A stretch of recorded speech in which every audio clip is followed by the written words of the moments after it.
fellow movie buffs and film connoisseurs, it is your self-proclaimed cinema shogun here, and the heated legal battle between Scarlett Johansson and Disney rages on without any signs of it cooling down whatsoever. And now Scarlett Johansson's camp has accused Disney of a misogynistic attack towards Scarlett Johansson. And who would have thought it? Who would have thought it that the House of Mouse, this billion-dollar corporation that constantly preaches about diversity and women empowerment, literally don't really care about diversity or women empowerment at all, because they're refusing to pay Scarlett Johansson the money that she was owed in her contract. So it's almost as if Disney doesn't care about women empowerment. It's almost as if Disney is trying to silence this woman that wants her money. It's crazy. I mean, who would have saw this coming? We all know that Disney is supposed to be 100% pure. You know, Disney can do no wrong. Disney is sent from God. They're angels. They constantly, cram all these different messages in their movies to make you a better person. They ruined Star Wars to make you a better person. If you don't like it, you're a bad person. You're an incel. You're a dirty, rotten scoundrel if you don't like what Disney's doing here. But enough about that. Let's go ahead and get right into this article. And this comes to us from Cosmic Book News. Scarlett Johansson accuses Disney of misogynistic attack over Black Widow lawsuit. Scarlett Johansson and her team of lawyers have accused Disney of a misogynistic attack on the actress in regards to a recent filing over the Black Widow lawsuit. Disney filed a motion to get the case moved to arbitration instead of having the case decided in public court, where Johansson's lawyer responded as follows. After initially responding to this litigation with a misogynistic attack against Scarlett Johansson, Disney is now predictably trying to hide its conduct in a confidential arbitration, said the Oscar nominee's main lawyer, John Berlinski, today after the House of Mouse's response to Johansson's scathing profits lawsuit went public. Why is Disney so afraid of litigating this case in public? Added the Casowitz Benson Torres LLP attorney in what has become a Cuban Missile Crisis level war of words. Whoa, they compare this to the Cuban Missile Crisis. That's how you know this is getting serious.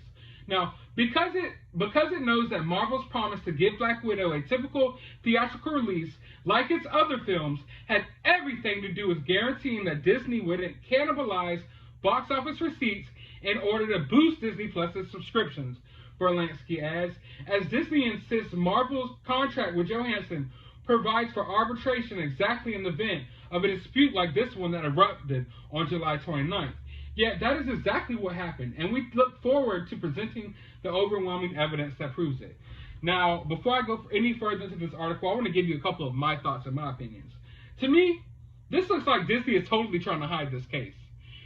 Scarlett Johansson, from what the reports show, tried to reach out to Disney multiple times about this, and they never got back to Scarlett Johansson. And that is why she took this lawsuit to the public. That's why all of this is out in the public. This could have been handled behind closed doors, but Disney ignored her because, Disney doesn't care about women empowerment, and they don't think that women, have a right to say anything. So they didn't even email her back or get back to her lawyers at all. They totally dismissed her. Like a woman, like, go in the kitchen and make me a cup of coffee and shut up. That's basically what Disney did here. They just basically was like, Scarlett, yeah, she's a woman, who cares?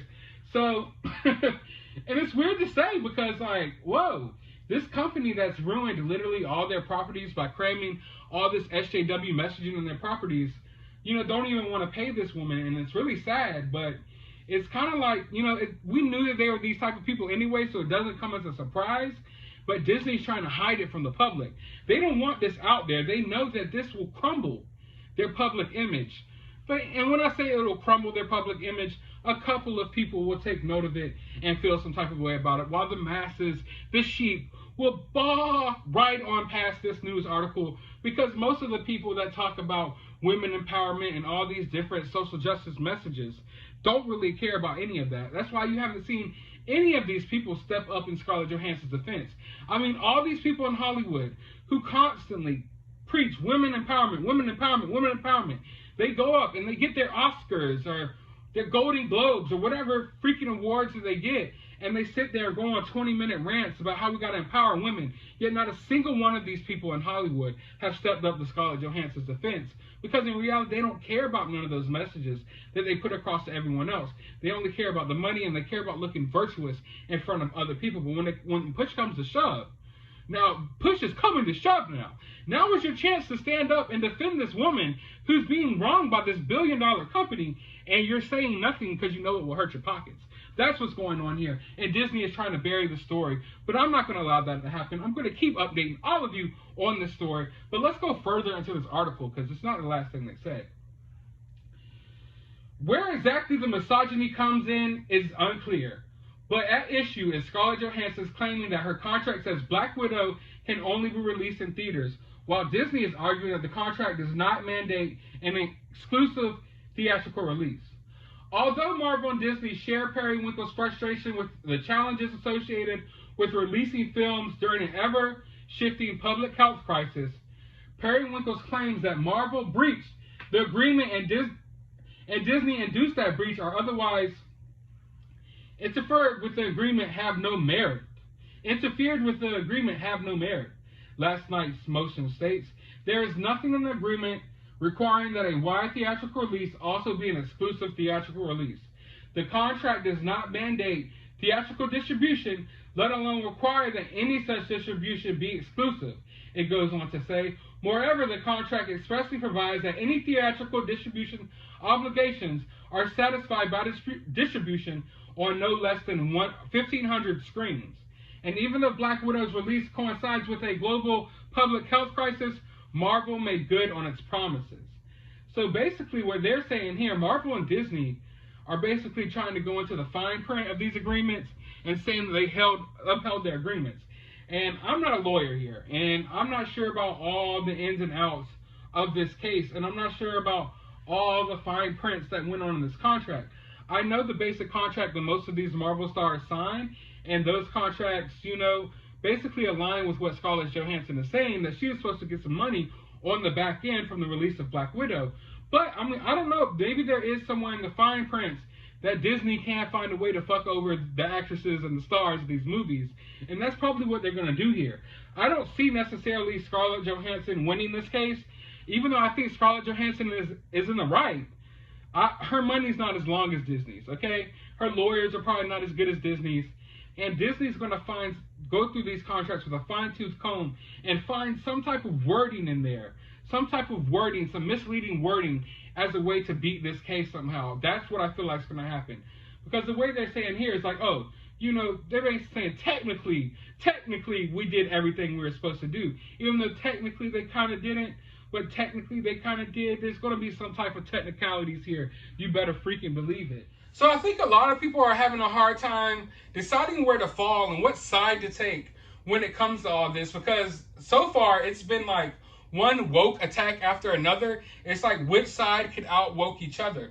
When this first came up, Disney basically accused Scarlett Johansson of not being, sensitive to the global health crisis that we're going through right now. So they basically tried to pull what word can I say? YouTube won't allow me to say these words. It's weird, But they basically pulled the beer bug card. Like, hey, she doesn't care about the beer bug. First you signal that, so everyone's like, yeah, Scarlett Johansson, you don't care about our lives. You just want us to go see Black Widow. And then now Scarlett Johansson's like, Disney hates women, they're misogynistic. And now everyone's like, yeah, Disney's misogynistic. So it shows you that both sides are basically, attacking each other with different woke attacks. If you want to say, I don't know if that's the right word for it, but we'll use the word woke. And I know a lot of people hate the word woke, but most of the people who hate the word woke are the woke people themselves, and they're tired of hearing themselves referred to as woke and things like that. But yeah, they're both basically coming at each other with these different attacks of who can out woke the next. And a lot of people don't know where to fall on this. And I don't know where to fall on this. For one, is this a misogynistic attack? Is Disney doing this because Scarlett Johansson's a woman? I don't want to be that person, but I think that might be fair to say. I honestly, and I'm always going to keep it 100 on this channel, that can be a fair thing to say, because we have all these other instances, of Marvel movies coming out, and we've never had this problem. And now that this female-led Marvel movie came out, we have this problem. Now, albeit we are in the middle of this global health crisis, and I know that's made everything tricky, and it's affected everything, every aspect of life. So I get that as well. Would this have happened if, there was no global health crisis? Probably not. But would Disney be so quick to throw Chris Evans or Robert Downey Jr. under the bus like they are Scarlett Johansson? I'm not sure about that either. So is this a misogynistic attack? Maybe not, but I'm not going to argue with you if you say it is, because there's kind of evidence showing that Disney kind of just tried to brush Scarlett Johansson under the rug, and the only difference between Scarlett Johansson and all these other people is that she's a woman. So if you say it's a misogynistic attack, I can't really argue with you there. Although I just know that Disney probably would have done this to anyone, but I do feel like there would have been some hesitancy there on Disney's behalf had this been someone else. So I don't know. I know a lot of people, like I said just a second ago, are finding it hard, they're finding it hard to what side to choose. And honestly, you don't have to choose a side here. You can just sit back and laugh and watch the woke Hollywood elites eat their own. They're going to eat their own. Scarlett Johansson's going to expose Disney for what Disney is. Disney's going to expose themselves by throwing Scarlett Johansson under the bus. And we get to sit back and enjoy watching both sides attack each other while we watch all the people who usually preach about women empowerment and things like that stay silent, so we could call them out on all their hypocrisy as well. But this is far from over. In fact, this is just getting started. And I'm going to keep y'all updated, so you might want to be subscribed. So go ahead and hit that subscribe button. If you have an opinion about any of this, let me know down in the comments below, because all opinions are welcome here. Your opinion doesn't have to line up with mine. I'm interested in hearing what all of you have to say down in the comments below. While you're down there, hit that thumbs up button, hit that subscribe button, hit that notification bell, and as always, find some time out of your day to go watch a movie.